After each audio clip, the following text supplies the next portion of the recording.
ghost. Saya bertanya kepada umat Kristen lainnya, kenapa disebut ghost? Saya mengatakan, kenapa Anda mengganti kata-katanya? Jika tertulis preach, katakan juga preach. Ini adalah bahasa asli dari kitab versi King James. Baru kali ini saya mendengar ghost. Pertama kali dalam hidup saya mendengarnya. Ini adalah kata baru, istilah baru. Mengganti kata-katanya, terjemahannya. Saya tidak bisa menerima ini. Ghost. Kemudian pendapat 32 cendekiawan terkemuka mengenai saduran kitab versi King James dan didukung oleh 50 jemaat gereja terbesar. Dengan satu alasan, kitab versi King James telah disepakati sebagai suatu karya terbesar yang agung dari prosa Inggris.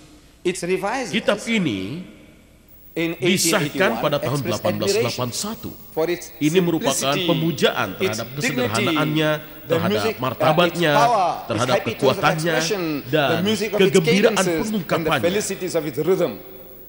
Injil ikut ambil bagian dalam pembentukan karakter personal dan kebiasaan umum masyarakat Inggris. Kita berhutang tak terhitung banyaknya pada kitab ini. Orang-orang Inggris, Amerika, Kanada, bahkan orang-orang seperti saya mengadopsi bahasa Inggris sebagai bahasa ibu saya. Saya telah memahami bahasa Inggris, tapi tentu saja tidak sepandai Dr. Swaga.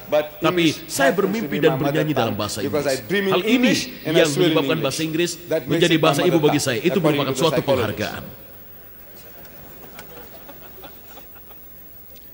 Sekarang kita lanjutkan. Bila orang harus membayar upeti untuk Al-Quran, saya tidak bisa membayangkan para ulama dapat melakukannya. Sekarang bersiaplah untuk terkejut. Bersiap-siaplah. Dari 32 sekolah tertinggi yang didukung oleh 50 jemaat gereja terbesar, mereka mengatakan kitab versi King James memiliki kerusakan yang sangat berat. Dan kerusakannya sangat besar dan sangat serius. Ini bukan kata-kata saya, sangat banyak. Dan ya, sangat serius.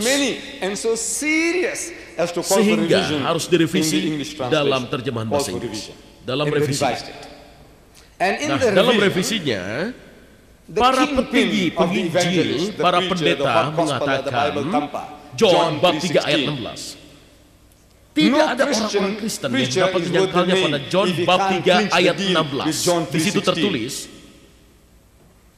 John bab 3 ayat 16, karena begitu besar kasih Tuhan akan dunia ini, sehingga dia memberikan satu-satunya anak yang diperanakannya. Tapi saudara-saudara menggantinya dengan anak-anaknya yang unik.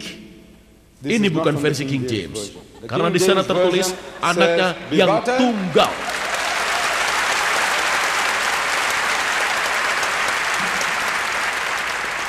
Saya melihat saudara-saudara di televisi, maksud saya di videonya, pagi ini, dia sedang ceramah di gerejanya di depan sejumlah jemaatnya dan sedang memberikan suatu pelajaran. Dia berkata pada jemaatnya, dia menggunakan istilah diperanakan pagi ini. Selang 8 jam, ia mengubah menjadi unik. Apakah Anda malu menggunakan istilah itu? Dan malu kalau Yesus itu diperanakan begitu? Dan saudara-saudara, satu dari 30 buku yang saya dapat sebelum saya datang ke sini bisa dilihat. Di sini ada 30 versi buku dan saya telusuri masing-masing versinya. Saya harus lakukan. Saya harus tahu yang dibicarakan. Apa yang dipercayainya. Karena setiap ceramahnya, orang-orang Kristen itu terlihat unik, benar-benar unik. Ketika mereka tersudut, mereka tidak percaya lagi. Tersudut lagi, lantas tidak percaya lagi. Dan ribuan orang Kristen yang saya temui, semuanya serba unik. Serba unik. Para jemaat gereja Inggris tidak percaya apa-apa yang diajarkan oleh gereja tersebut. Para jemaat gereja Katolik Roma tidak percaya apa yang diajarkan oleh gereja mereka sendiri. Semua serba unik. Sekarang kita lihat apa yang mereka katakan pada Black and White. Di sana saya temukan istilah diperanakan. Terdapat dalam John bab 3 ayat 16. Dalam tanda kutip pada buku ini, istilah diperanakan digunakan di sini.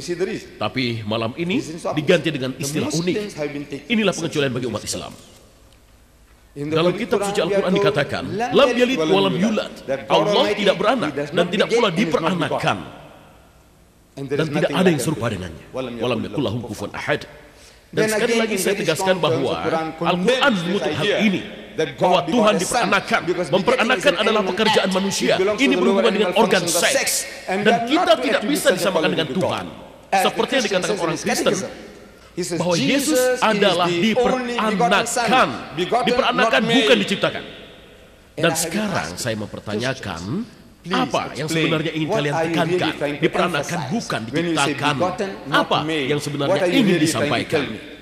Percayalah, selama 40 tahun tidak ada seorang pun yang mampu menerangkan kepada saya apa sebenarnya arti dari diperanakan. Ada seorang Amerika, ada seorang Amerika, ketika dia datang ke Durban untuk mengunjungi masjid-masjid di sana, dan saya menjadi pemandu, dan akhirnya kami melakukan diskusi. Lalu saya tanyakan, apa yang sebenarnya ingin disampaikan dengan istilah diperanakan dan bukan diciptakan? Dia bilang artinya, orang Amerika bilang, itu hasrat Tuhan. Saya bilang apa? Oh, dia bilang tidak, saya tidak mengatakan demikian, tapi itu adalah arti sebenarnya dari kata tersebut. Diperanakan, bukan diciptakan, artinya hasrat Tuhan. Apakah Anda percaya Tuhan melakukan itu? Dia bilang dia tidak mengatakannya, tapi itulah artinya. Maka kami orang Islam membuat pengecualian yang tegas tentang keberadaan Tuhan, bahwa Tuhan itu diperanakan. Ini menurut masa Anda, kupasan Anda, kupasan Katolik Roma, kupasan analisa, kupasan metodis, dan lain-lain. Kalian semua menerima pernyataan ini. Diperanakan, bukan diciptakan, berbeda. Berbeda dengan Adam, dia diciptakan oleh Tuhan, dan Hawa juga diciptakan oleh Tuhan. Secara umum, dia Bapa dari semua manusia. Akan tetapi berbeda dengan Yesus.